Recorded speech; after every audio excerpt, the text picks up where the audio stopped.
ایک دفعہ کا ذکر ہے، ایک بہت خوبصورت جنگل میں ایک مور رہتا تھا۔ وہ اپنی چمکتی دمکتی پنکھوں پر بہت ناز کرتا تھا۔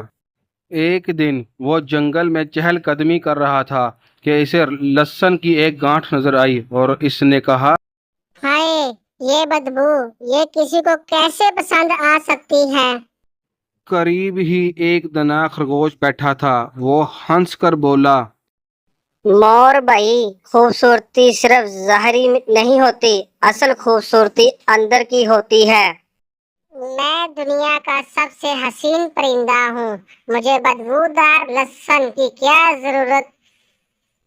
ایک دن مور بہت بیمار ہو گیا، کچھ کھا نہیں رہا تھا، سب جانور پریشان تھے۔ تب وہیں خرگوش آیا اور بولا، اسے لہسن دو، یہ بہت طاقت دیتا ہے۔ مور نے مجبوری میں لہسن کھایا اور کچھ ہی دنوں میں ٹھیک ہو گیا۔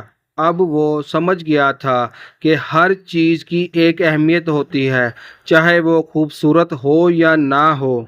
پیارے بچوں، اس کہانی سے ہمیں کیا سبق ملتا ہے؟